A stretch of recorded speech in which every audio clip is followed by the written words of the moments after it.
we talked about the application, nobody wanted to step outside that philosophical, theoretical, intellectual realm, right? Because doing something means you're going to have to change something about yourself. Painful. Yeah, you're going to get uncomfortable, right?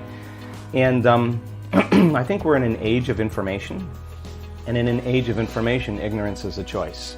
And because of technology, we have access to so much content, and information creates awareness. And awareness is consciousness, and you can't have consciousness without energy. They work together. So there's an energetic change, I think, that's taking place in the world right now, where people are so informed that old models, old paradigms are beginning to break down, whether it's the medical model, or religious model, the educational model, journalism, the economy, politics. It's all beginning to come to the surface because something else has to come out. And I think that one of the things that people are realizing is that you don't have to be a Buddhist monk to do this, or a nun with 40 years of devotion. You just got to understand the formula. And just like any skill or anything you learn, you got to go from thinking to doing to being. You got to take knowledge, you create the experience, and if you keep doing it over and over again, you start getting a skill, or you start getting wise about how to do it. And you know that you know how to do it. Well, in the last 10 years, we have assembled a scientific team, and let's see if you can really make significant brain changes. I don't want those changes to just be in your mind. I want them to be in your brain. I want to be able to see before and after pictures to say that person has a significant change after a traumatic brain injury, or anxiety or depression, or a cyclic mood disorder, or a stroke. We want to see that there's been significant change. At the same time, let's measure your brain in real time, and let's look to see what that transformation process looks like. And in the discovery, Louis, of that process, we gained so much knowledge about what that transformational process looks like. In other words, I can tell you without a doubt that if you're analyzing your life right now within some disturbing emotion, that 100% of the time you're going to make your brain worse. You think about your life. If you're stuck in an emotion, like you're frustrated, you're angry, you're fearful, resentful, and you're thinking within that emotional state. In other words, you can't think greater than how you feel. That means then you were thinking in the past, because those emotions are a residue of the past. So we see people in the process of change that are analyzing in duality or polarity.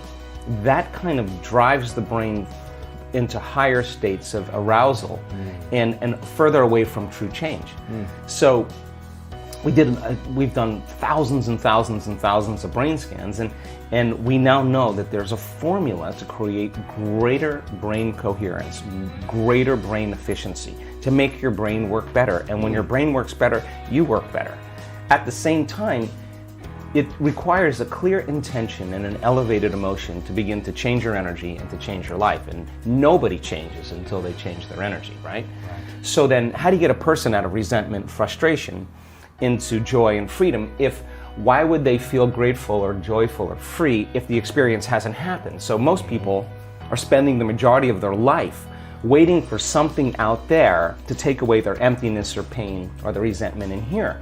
Well, if they're waiting their whole life in separation or lack, then and we create reality, then the lack is driving certain thoughts, which is creating more separation and more lack. So teaching people then to begin to condition their body emotionally before the evidence takes place in their life is breaking a significant habit, right? Yes. So instead of living by cause and effect, now we're beginning to cause and effect. So the moment you start feeling whole and grateful, we now know your healing will begin at that moment. Yes. The moment you start feeling worthy and abundant, your wealth is coming. You're generating a certain amount of energy, a certain amount of wealth. Let's stop telling the story of your past and let's start telling the story of your future. And people who aren't defined by a vision of the future, for the most part, are left with memories of the past. Your brain is a record of the past. It's an artifact of everything you've learned and experienced at this moment. So most people wake up in the morning and they start thinking about their problems. Yeah. And those problems are memories that are tattooed in the brain that are associated to certain people and things at certain times and places. So the moment the person wakes up, clean slate, they start thinking about the problems they're thinking in the past. If you believe your thoughts have something to do with your destiny, well, there's a possibility that your past is going to be your future. Every one of those problems has an emotion associated with it. So then the moment you start recalling the problem, you start feeling unhappy, now your body's in the past, because thoughts are the language of the brain and feelings are the language of the body, and how you think and how you feel creates a state of being. So people reaffirm their identity based on the past, right?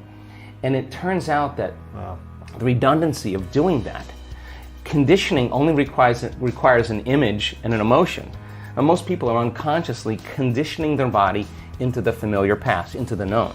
So now if you're in the familiar past and in the known, you're going to crave the predictable future, right? That's the known as well. And there's only one place where the unknown exists, and that's the eternal present moment. That's the sweet spot of the generous present moment. So you gotta labor to get that person beyond the emotions that keep them tacked or anchored to the past. And yes, it takes an effort to do that, but if you keep working with the formula, you'll reach that elegant moment where there's a liberation of energy. And now your body, as the unconscious mind, the objective mind, is not believing it's living in the same past experience 24 hours a day, because you're liberating the body from that emotional state. So you ask a person, why are you so unhappy? Why are you so frustrated? Why are you so resentful? The moment you ask that, their brain is going to associate that emotion to a past event. To a memory. To a memory. Yeah. That's because they have nothing to look forward to in their future. So if you're not being defined by a vision of the future, it just means to me that you're more in love with your past than you are with the future. So how do you teach people to believe in a future that they can't see or experience with their senses yet, but they've thought about enough times in their mind that their brain is literally changed to look like the event has already occurred? The latest research in neuroscience says that's absolutely possible. We know that. And how do you teach a person to select a new possibility in their future and begin to emotionally embrace that future before it's made manifest to such a degree that their body, as their unconscious mind, is believing it's living in that future reality in the present moment, and they're signaling new genes in new ways ahead of the environment. Now, till their body begins to change to look like the event has already occurred. We've proven that that's possible. So your body is believing it's living in that future reality in the present moment. Now think about this. The stronger the emotion you feel from some condition in your life, the more altered you feel inside of you, the more you narrow your focus on the cause, and the brain freezes an image and takes a snapshot. And that memory now is embossed in the brain. It's branded in there. So then people think neurologically within the circuits of those past experiences, and they feel chemically within the boundaries of those emotions. And the stronger the betrayal, the stronger the trauma, the more the body's living in the past, right? Crazy. So how do you reverse that? So now, if you truly got passionate about a future, we've all done this. You get a wild idea in your mind and you start holding on to that vision and you're preoccupied with it. All of a sudden, the thought in your mind becomes the experience, and you start feeling the energy of the future. Yeah. Now, the stronger the emotion you feel from that vision, the more you're going to pay attention to the picture in your mind, and now you're remembering your future. So it requires a coherent brain. And we now know that there's a formula for that, and we've got beautiful research to show that people can do it. They just have to practice. And it requires a coherent heart, because resentment, frustration, impatience creates a very incoherent heart. Yeah. And when that heart becomes incoherent, you stop trusting yourself. There's no energy there. You stop trusting in your future. Wow. So then, if there's physical evidence in your brain and body, physical evidence to look like the event has already occurred, it's quite possible you'll be thinking neurologically within the circuits of your future, and you'll begin to feel chemically within the boundaries of that emotion of your future. And how you think and how you feel is your state of being. And now your state of being is living in the future instead of the past. Now, the moment you disconnect from the emotion of your future because of traffic or some coworker or your ex or whatever people come up with, now you're back to the energy of your past. And now you're going to start looking for it, analyzing, why hasn't it happened? Well, if you're feeling the emotion of your future, why would you look for it? Because you would feel like it already happened, and that is the place where the magic happens. So then you can't just do this, get up, and then return back to your old state of being.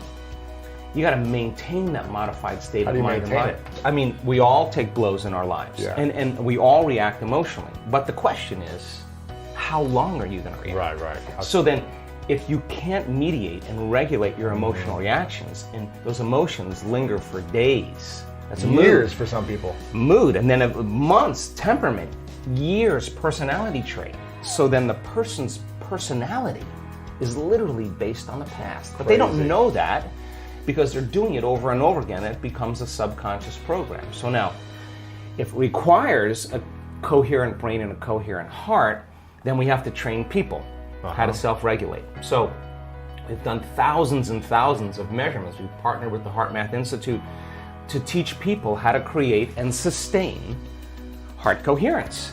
How do we do it? Well, it just requires getting still, closing your eyes, putting your attention on your heart, changing your breath so that you move into the present moment.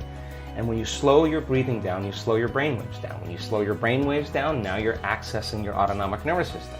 So then you train a person how to open their heart and feel an elevated emotion. And it takes a little practice. And just like a flower that takes time to bloom, it takes a little bit of time. But if you work in trading the resentment, the frustration, or the impatience for gratitude, appreciation, and thankfulness, and you keep at it, there'll come a moment where that system switches on, and now you're feeling grateful for no reason at all. Now, that's not a bad thing, because gratitude, the emotional signature of gratitude, means something's happening to you, something has happened to you, you're receiving something, or you just received something. So your body then, when you're feeling gratitude, is in the perfect state of receiving. So then that means then you'll accept, believe, and surrender to the thoughts equal to the emotional state of gratitude. I hope you loved this amazing speech by Dr. Joe Dispenza. We are continuing with our daily practice of completing the inspiring quotes. In the previous video, we were looking for two words of Joe Dispenza's quote. The quote goes like this: turn your brain from a record of the past into a map of, and the correct answer is the future. So, turn your brain from a record of the past into a map of the future. Congratulations to everyone with the correct answer, and to everyone who tried but didn't guess the answer.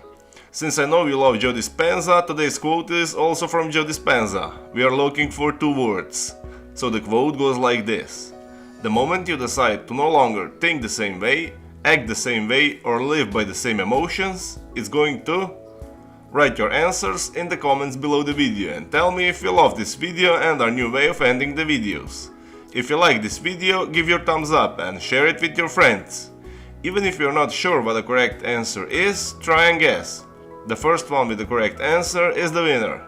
So don't forget to subscribe and hit that bell button, and don't miss any of new videos and new challenges. If you found this video helpful, share it with your friends and comment it. Help me make it more popular. If you really like what we do here and want to support us, you can join our channel and our community for a symbolic fee and gain many other additional features. You can do that by clicking the join button next to the subscribe button, or you can click on the link in the description